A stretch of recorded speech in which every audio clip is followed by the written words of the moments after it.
Auto-Lite and its 96,000 dealers present Mr. James Stewart in Mission Completed, a suspense play produced and edited by William Spear. A-L-R-S-P. A-L-R-S-P. Hey, I'm the Auto-Lite resistor spark plug salesman here. I know, Harlow, but I'd like to get in a plug for the plugs, too. Swell, let's have it again. Sure. A-L-R-S-P. Yes, A-L-R-S-P, Auto-Lite resistor spark plugs. And only Auto-Lite resistor spark plugs have that exclusive built-in 10,000 ohm Auto-Lite resistor. That means 200% longer electrode life, less spark plug interference with radio and television. Why, with wide gap Auto-Lite resistor spark plugs, your engine idles smoother, runs better on leaner gas mixtures, actually saves you gas. So, friends, see your Auto-Lite spark plug dealer and have him install a set of the new sensational Auto-Lite resistor spark plugs in your car. Remember, you're always right with Auto-Lite. And now, with the performance of James Stewart in Mission Completed, a special Pearl Harbor anniversary drama, Auto-Lite hopes once again to keep you in suspense. Are you all right for the night, Tom? How do you know when he's all right? Tom and I have a secret code, don't we, Tom? He blinks once for yes and twice for no. Are you okay, Tom? Night.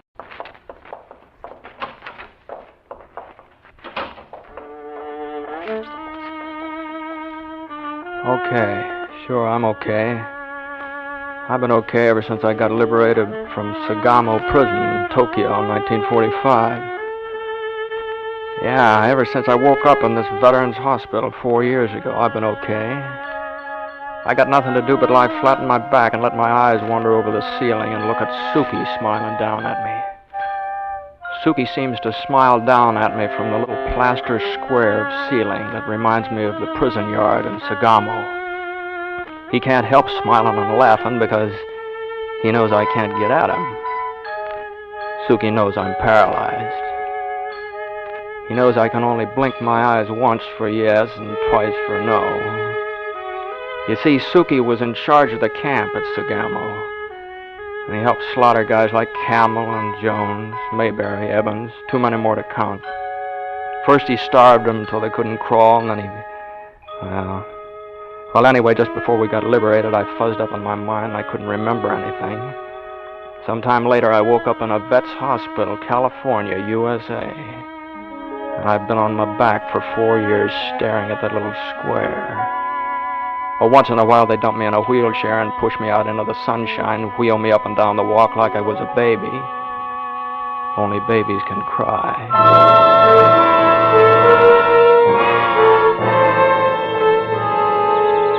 Which road today, Tom?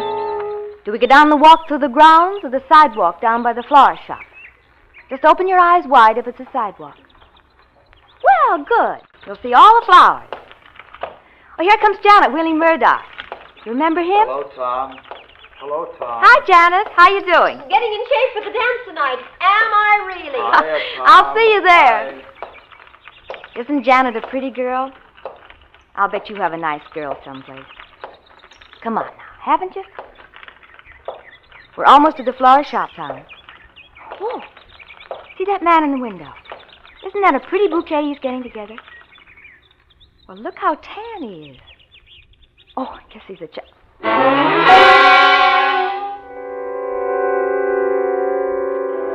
I'm sitting in a wheelchair, paralyzed, looking at a man on a flower shop window, and the man I'm looking at is Suki. And while I'm looking at him, something's happening to me. My fingers that I haven't worked for 4 years are grabbing the arms of the wheelchair, and my legs are straining and pushing against the floor. The same legs I haven't used for 48 months. And I want to cry out, and I feel my tongue getting ready to... Tom! Tom, what's the matter with you? Come on, Tom, now, relax. Maybe you don't like flowers. Ha ha, that's just like a man. Doesn't like flowers. Do you want to go home now, Tom? It's Suki. A man in the flower shop window, and it's Suki. I know it is. If we can get closer, all I have to do is look at that scar down the side of his face. I gave him that scar in Sagamo. Do you want to go home, Tom? Now, don't frown like that. Tom, what's the matter? Do you want to go closer? Okay, if you want to go closer to the flower shop.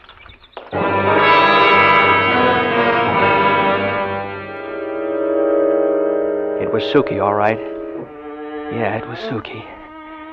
We got real close to the shop, and I got a good look. The scar on his face stood out like a half moon. He was busy with flowers. Flowers? I couldn't imagine him working with flowers, but it was Suki. And this time I didn't clench my fingers or strain my legs. I just lay back in the chair and relaxed, and I began to plan. I began a plan that I'd started the day I looked around and I found myself in a Jap prison camp. A plan that almost worked the day Suki got that scar. It didn't work that day. It's gonna work now.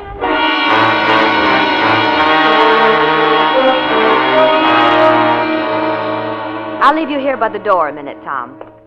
Then we'll put you to bed. All right, Tom.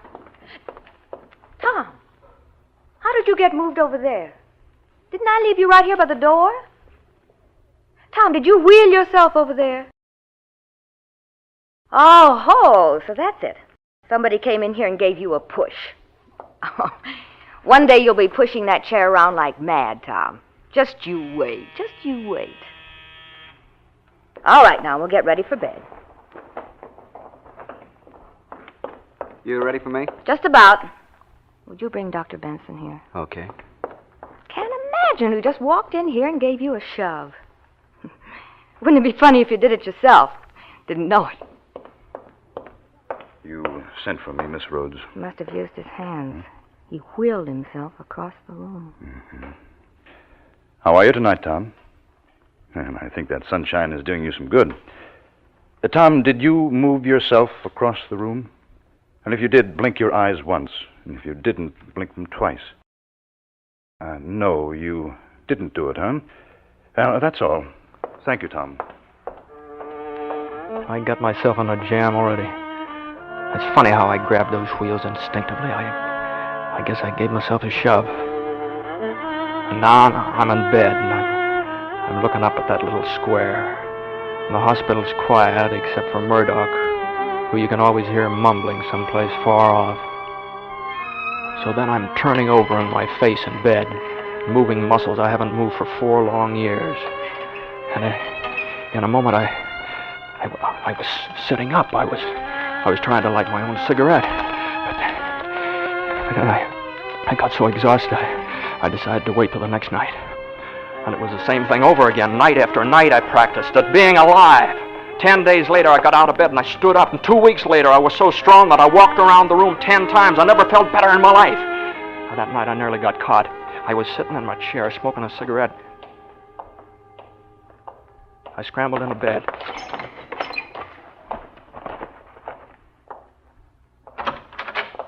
Asleep, Tom? Oh, you've been having visitors, Tom. The air's full of smoke. Tom, are you asleep?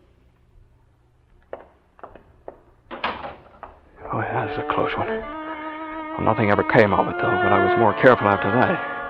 A week went by. Every day brought me closer and closer to Suki. And Suki closer and closer to some of his own medicine right back in his face. And then something happened that spoiled everything. Tom, we've got good news for you this morning. Look how wide his eyes are. You better not keep him waiting. Tom, you're getting out of here. We're moving you to within 20 miles of your old hometown. You're going to Colville Hospital. Better tell him when. Yes. Tomorrow morning. He doesn't seem to like it. Tom, what's the matter?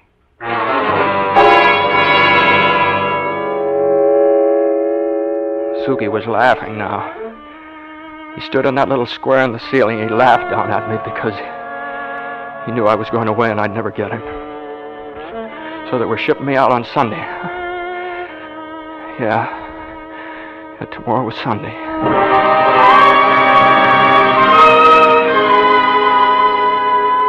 And then I had a plan. I had a desperate plan. It might work and it might not. But if it did, it would bring Suki right into my room. You see, the plan wouldn't work except today was Saturday. Today was Saturday. And Right the day before they were shipping me to Colville, 3,000 miles away. Today, yeah, today was Saturday, and on Saturday... This is your last spin around the grounds, Tom. And here comes Jackie. I'll bet you forgot this was Saturday and Jackie's out of school. And he's going to play Mr. Wheelchair Conductor. Hello, Jackie. Ready to take over? Sure thing, Miss Rhodes. Now get him lots of sun and keep him out full time. Then when you're through, you can help Janet with Murdoch. Yes, Miss Rhodes. Now see you later. You be careful. You bet. All right, kid, you can stop. What? Did you say something? I said stop right here. Gosh, I didn't know you could talk, mister. Well, sure, I'll stop right here, but maybe I better get an order. Now stay right here and shut up. Now, you listen to me. You and I are going to have a little secret. Are you with me? What kind of a secret? You just don't say anything about what you see or hear until tomorrow. Now, what are you going to do? Are you going to help a soldier, or are you going to spill everything? What? Why? Well, I'll help, of course. All right, now.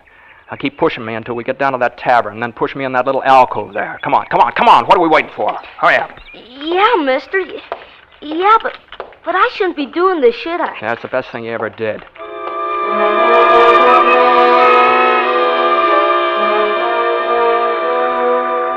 Now, go into that tavern and get me $3 worth of quarters. Here's $3. I'm going to use this phone. And don't get any funny ideas about calling the hospital. You're working with me, aren't you, kid? Well, I guess so.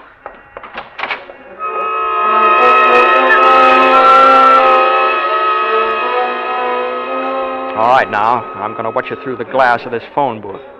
Stay right out there where I can see you. Get me? Yes, sir. All right. All right, here goes. You shouldn't get up. Hey, don't try to get out of your wheelchair. Already out. All right, now stand right there. Stand where I can see you.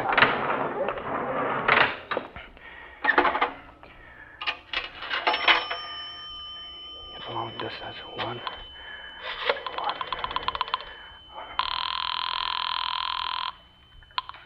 Long distance.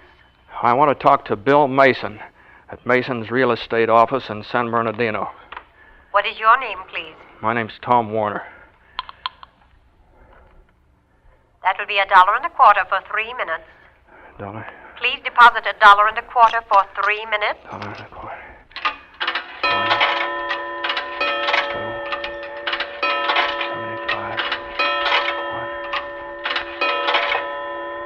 Here is your party. Hello, Bill. Hello, who's this? Tom Warner. Oh, you're kidding. Who is this? It's Tom, you dope. What's the matter? What's the matter? Just can't get it through my thick head, that's all. Last time I heard about you... I know, but it's all over now. I'm alive. Now, Bill, listen to me. Now, listen close. Listen awful close, Bill. Bill, Suki's alive. Suki? Yeah, Suki. He's working in a flower shop in the hospital here. Are you crazy? Now, no, I've seen him. I've watched him. I've noticed all his gestures. Yeah, he's got that scar I gave him right on the side of his face. Hey, are you listening? Yeah, go on. Now, I want you to get a hold of Curly. And tonight the three of us will blast him right out of the face of the earth. Tom, are you okay? What's the matter with you? I found Suki. He's here right in the United States where we can get at him. Well, if you're sure it's Suki, why don't you call the cops or the FBI? Because I know what'll happen to him then. He'll end up in an American jail and he'll have a nice soft bed to sleep in. He'll get 3 good hot meals a day, and he'll get all the comforts of home. Look what he gave to us. Not in your life, Bill. Now, look, if you start driving right now, you can be here by 9 o'clock. Tom, the war's over. I forgot all that stuff a long time ago. I want you to forget it, too. Sure, and you can forget it all if you want to. I know why you're forgetting it. It's because you're chicken, that's why. You haven't got the guts to face him, and your lousy yellow and your backbone has turned to a sponge. I only wish Mayberry and Evans were all here to listen to the lousy rot that was dripping out of you. Tom, what's the matter?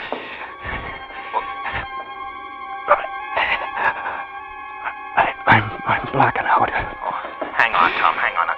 What place are you calling from, Tom? Tom? I'm going flat on my face. Where are you, Tom? Wouldn't you like to know?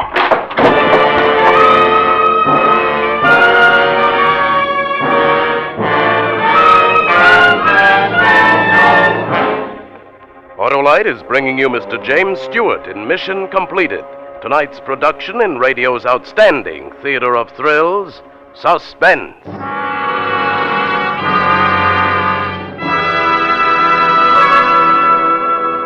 We'll call time from the SALRSPS, Sell Auto-Lite Resistor Spark Plug Society. Oh, yes, I'm a charter member, and since I've been on the job, millions and millions of Auto-Lite resistor spark plugs have been sold. Sure, we know, and that's why we decided to award you the Velvet Hammer. The Velvet Hammer? Yes, it's for nailing down sales with subtle finesse. Don't need one. Auto-Lite resistor spark plugs are so good they sell themselves. Why, those worthy wizards of cars, Auto-Lite resistor spark plugs mean faster starts at low temperatures. With that exclusive built-in 10,000 ohm Auto-Lite resistor spark plugs let your engine idle smoother, run better on leaner gas mixtures, save you gas. And friends, Auto-Lite resistor spark plugs have 200% longer electrode life. Cut down on spark plug interference with radio and television. So stop at your neighborhood Auto-Lite dealers and have him install a set of the wide-gap Auto-Lite resistor spark plugs, or the famous regular type Auto-Lite spark plug, long recognized for dependability. Remember, either way, you're always right with Auto-Lite. And now, Auto-Lite brings back to our Hollywood soundstage our star James Stewart in Mission Completed, a tale well calculated to keep you in suspense. Tom, can you hear me? Help me, kid. Gee, you shouldn't have got up, mister.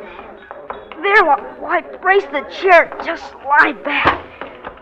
There. Yeah, I'll be all right. Maybe I need a little air. Gee, you look as white as a sheet. Don't say anything about this, kid. Just keep your mouth shut until tomorrow, will you? Tomorrow morning I'll be going away. You promise me that? Well, okay. Okay, now, take me home, huh? Yes, sir.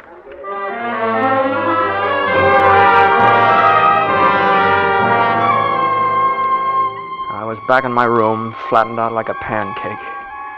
And the bed in the room kept spinning around, wouldn't stay still.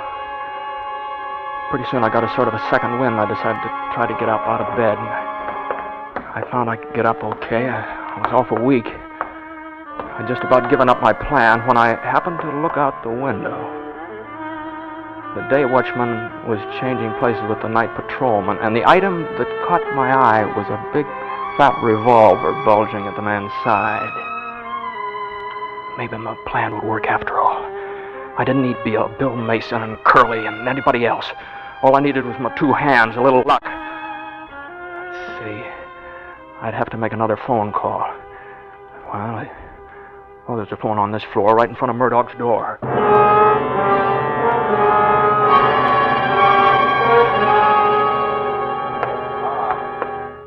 Hiya, Tom.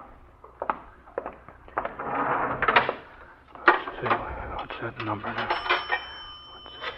186. Hospital Flower Shop. Hello, this is Dr. Benson. Oh, yes, doctor. Would you send a bouquet of flowers, roses? Yeah, a lot of big roses, up to 411. 411. See, one of the patients is leaving, and we'd like to make him feel good. It's kind of a surprise just before he goes to sleep, and the ward's quiet. You see, about 9 o'clock this evening. Okie dokie. You want some fern to go with it? Yeah, I think that'd be nice. Just a minute. Who delivers at that hour? Have you got someone? Oh, I deliver myself just before I close up. Okie dokie. Fine, thank you. I just got the phone back on the hook when Dr. Benson and two nurses came walking along. Like a shot, I dropped to the floor of the phone booth, and I tried to double up like an accordion. My heart beat so loudly, I was afraid they'd hear it. But drowning out my heart was Murdoch saying something. Tom. Hey, Tom's on the phone. Don't be silly, Sandy. Yeah? I'll go back to sleep. Yeah. I held my breath, but they kept on walking down the hall, and they turned into the solarium. All right, I got up. I got the door open. I almost fell across the hall and into my room. I lay back in the bed, gasping and waiting for my pulse to get back to normal. And it was 8 o'clock, getting dark outside. The only sound was the clock ticking in the hall. I was getting all the breaks. A summer shower had just come up, and light wind blowing. I got down the hall all right and through the solarium to the fire escape. It was easy going down, hugging the shadows. Pretty soon I was at the bottom. I spotted the patrolman sitting under the little eaves at the tool shed. He was trying to keep out of the rain. My hand closed around a broken brick that had fallen off the building. I crept up in back of him. I got the brick ready to smash him on the head when I suddenly realized he was asleep. I took a step real close. And then I had his revolver, and I was pointing it right into his eyes, which were still blinking off some sleep, and he muttered, and then he started to yell. One little whisper, and this goes off right in your face. Now get up and get into that tool shed. Sure. Open the door and crawl in. Come on, quick! All right, now take this adhesive tape and tie your feet together. Come on, hurry up, tight, hurry! What are you trying to do, fella? Shut up! Do as I say.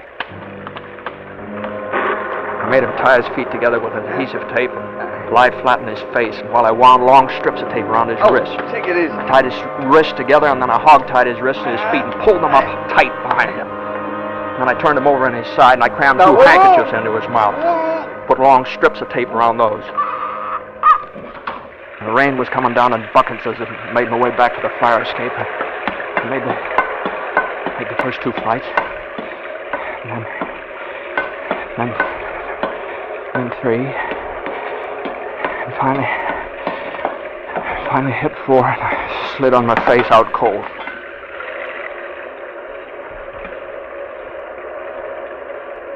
I don't know how long I lay there on those iron bars of the fire escape. It was too long for my plans. Well, there was nobody in the hall, so I ran for it. Still nobody in the hall. Still nobody. Nobody in my room. I slid open the door and I started for bed. The bed met me halfway, and I lay there soaking wet with a gun sticking out of my pocket. I spun the cylinder. I saw 6.45 caliber bullets. 15 minutes went by. And then it was 9 o'clock. The ward was very quiet. You could have heard a pin drop. Nothing sounded until I heard the sound of the elevator. And it's stopping on 4. Someone had got out of the elevator and was padding down the hall.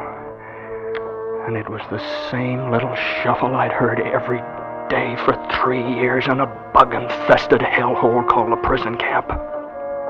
Yeah, the same footsteps, the footsteps I used to turn my brain to water and send my heart right down to my shoes. The footsteps that meant someone was going to get it. And I wanted to yell and scream, "Come on, Suki, it's different now. Come on, Suki. I'm waiting for you." But I couldn't breathe very good. Every breath I took drowned out Suki's feet. So I just took little short breaths, and I waited. And I had to grab the revolver with both hands to keep it steady. And Suki was getting closer. And so I released the safety catch, and I tried to keep my wobbly hand steady. He was almost here now. The knob was turning in the door. Suki! Suki! This is for Camel! And this is for Jones! And this is for Mayberry and Evans and Murphy!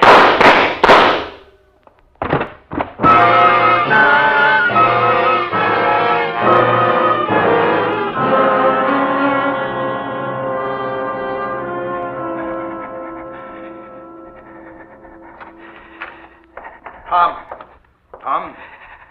I killed Suki. Yes, you killed Suki, Tom. He's dead, and he'll never bother you again. You killed him. Yes, I did. I killed Suki. Now, give me the gun, Tom. Yeah, that's it. Yes, you killed Suki in your mind. He's dead in your mind. You can forget him now, Tom. Yeah, I think I'd better sit down. Miss Rhodes, shove that wheelchair out of the room. You can sit in a chair, Tom, but not in a wheelchair. You're through with that for good. What? Now, Jimmy. What's that? Are you all right? Yes, Doctor. No powder burns? No, I'm fine, Doctor. Good. Now, Tom. Tom, I want you to meet Jimmy Cato, who works in our flower shop here, and who was Lieutenant Cato of the Armed Forces in Italy not so long ago. Yeah, I killed Suki. I killed Yes, Suki. Yes, in your mind you killed Suki, Tom, and you're okay now. The man you thought was Suki was Jimmy Cato. He was born and raised here in this community, and he has almost as many medals as you have. Now, I want you to shake hands with him. I'm paralyzed. All I can do is blink my eyes. No, you are not Tom. You are going to shake hands with Jimmy and thank him. Oh, Cato, I'm sorry. Oh, nothing to be sorry about. When Dr. Benson told me about your reaction the day you saw me, I was glad to help out. You see, Tom, we're pretty thorough here. When you thought you saw Suki, Miss Rhodes made a notation that you flexed muscles you hadn't commanded for nearly 4 years. And so we went from there. Oh, you must have thick skin, Cato. I'm a pretty good shot. No. The patrolmen on the grounds here, Tom, always carried blanks, no bullets. You're going home tomorrow, Tom. Well on the way to complete recovery. And in your mind, there's a big X mark, canceling out a nightmare of 4 years' duration. And written in huge letters is a beautiful sign, Tom. And it says to you, once and for all, mission completed.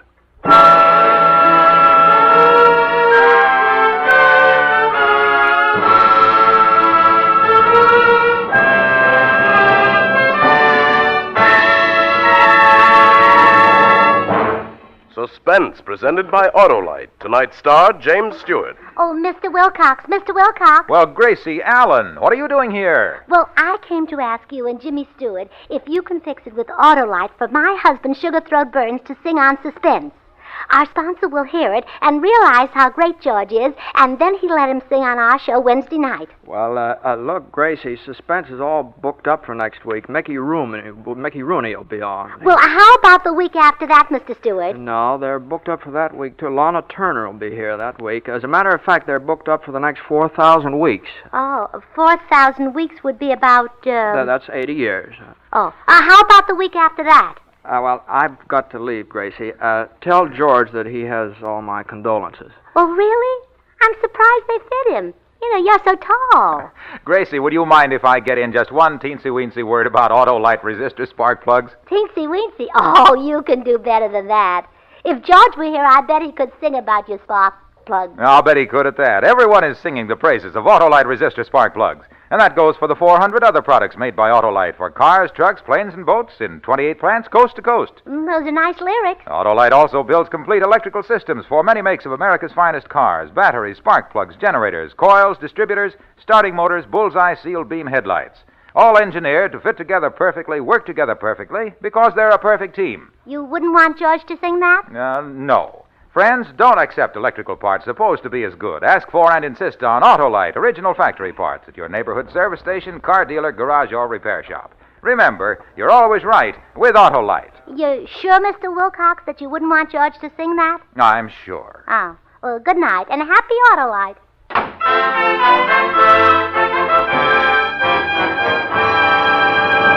Next Thursday for Suspense, Mickey Rooney will be our star. The play is called For Love or Murder, and it is, as we say, a tale well calculated to keep you in suspense. Tonight's Suspense play was produced and edited by William Spear and directed by Norman MacDonald. Music for Suspense is composed by Lucien Morawek and conducted by Lud Gluskin. Mission Completed is an original radio play by John R. Forrest. James Stewart can currently be seen starred in the title role of the MGM picture The Stratton Story. You can buy Auto-Lite resistor or regular spark plugs, Auto-Lite stay-full batteries, Auto-Lite electrical parts at your neighborhood Auto-Lite dealers. Switch to Auto-Lite. Good night. This is CBS, the Columbia Broadcasting System.